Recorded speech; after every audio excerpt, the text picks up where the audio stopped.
Perjuangan Efren Reyes menjadi the greatest of all time. Efren Reyes, pria kelahiran 1954 ini mungkin tidak asing lagi di telinga kalian, terutama bagi kalian pecinta olahraga biliar. Ia adalah seorang pemain biliar internasional yang digadang-gadang sebagai pemain terbaik sepanjang masa.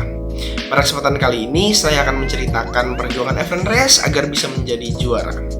Efren Manalang Reyes lahir di sebuah kota Filipina bernama Pampanga. Ia adalah anak dari 9 bersaudara. Kemudian pada saat ia berumur 5 tahun, keluarga Efren memutuskan untuk pindah ke ibu kota Filipina, yaitu Manila.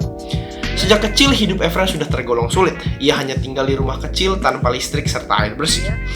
Sejak dini sudah bekerja sebagai karyawan di sebuah kios biliar milik pamannya. Dari situlah Efren mengenali olahraga biliar. Ia sudah mulai bermain biliar pada saat ia berumur 8 tahun saja. Bahkan pada saat itu si kecil Efren bahkan belum dapat menggapai meja biliar. Efren kecil menggunakan kotak plastik minuman Coca-Cola untuk menopang tinggi badannya agar dapat menggapai meja biliar. Karena pemilik tempat biliar tersebut adalah milik pamannya, Efren meluangkan banyak sekali waktu untuk berlatih, bermain, sekaligus bekerja di sana. Bahkan Efren menjadikan meja biliar milik pamannya sebagai tempat tidurnya sehari-hari saat kios biliar pamannya sudah tutup. Hal ini dilakukan bukan karena alasan yang tidak masuk akal. Efren melakukan ini karena pada saat itu ia belum memiliki tempat tinggal tetap. Bahkan Efren menyatakan bahwa ia sering memimpikan dirinya bermain di meja biliar yang ia sendiri tiduri. Pada umurnya yang 12 tahun, Efren Reyes mendapatkan uang taruhan biliarnya yang pertama kali. Biasanya ia melakukannya sepulang sekolah. Manajernya akan menjemputnya dan langsung membawanya ke kios biliar untuk bertaruh hingga larut malam. Pada akhirnya Efren memutuskan untuk putus sekolah di SMA kelas 2 dan ingin mengejar karirnya menjadi pemain biliar internasional. Efren memiliki julukan Bata yang artinya anak kecil dalam bahasa Tagalog. Efren mendapatkan julukan ini karena pada saat itu terdapat orang yang bernama Efren juga. Sehingga agar mudah membedakannya, Efren dijuluki sebagai Bata. Pada umur 15 tahun, Efren sudah sangat dikenal di negaranya, Filipina. Di umurnya yang masih sangat muda, ia sudah memenangkan banyak sekali penghargaan nasional. Bahkan pada saat itu, ia dianggap sebagai pemain terbaik di Filipina hingga Efren tidak bisa bermain biliar lagi di sana karena tidak ada yang berani melawannya. Kemudian pada umur 20 tahun, ia memutuskan untuk mengikuti pertandingan internasional di Asia dan Amerika.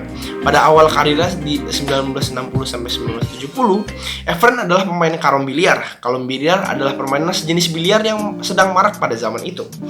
Setelah memenangkan beberapa turnamen karung biliar, Efren mendapatkan promotor pertamanya. Sehingga membuat Efren dapat bertanding di liga yang lebih bergengsi. Karena sangat pandai bermain karung biliar, Efren dijuluki sebagai pionir dari tembakan menendang. Tembakan menendang adalah tembakan pada saat bola dipantulkan ke sisi meja dan kemudian mengenai bola yang dituju. Sekitar tahun 1980-an, Efren sudah sangat dikenal di Filipina, tetapi tidak di Amerika dan Asia. Maka dari itu, ia pergi ke Amerika dan mengadu nasib di sana. Tak disangka, rumor mengatakan tahun itu Efren Reyes mendapatkan $80.000 Amerika setiap minggunya. Angka itu adalah angka yang sangat besar. Efren mendominasi pertandingan biliar pada tahun 1985-an di Amerika dan memenangkan banyak sekali piala bergengsi. Setelah itu karir Efren langsung melonjak tinggi. Ia mulai dikenal banyak orang secara internasional. Namun banyak orang yang tidak tahu bahwa pada saat ia pergi ke Amerika, ia menggunakan nama samaran, yaitu Cesar Morales. Nama tersebut adalah nama yang diambil dari sahabat Efren, yang ia gunakan agar dapat mengelabui musuh-musuhnya pada saat taruhan. Dan di tahun 1990, Efren menjadi pemain elit kelas dunia yang dikenal banyak orang. Dan sampai sekarang sudah memegang lebih dari 70 pertandingan internasional, serta mengalahkan pemain kelas dunia dengan mudah. Efren dikenal sebagai pemain biliar yang sangat ramah. Ia sangat menghargai setiap musuh-musuhnya. Selain itu, ia juga dikenal sebagai orang yang murah senyum dan humoris dengan teman-temannya. Sampai saat ini, Efren di usianya yang sudah 66 tahun masih bermain biliar, tapi ia tidak lagi berkompetisi. Sekian dan terima kasih. Berikut adalah artikel feature dari Jason Gilbert.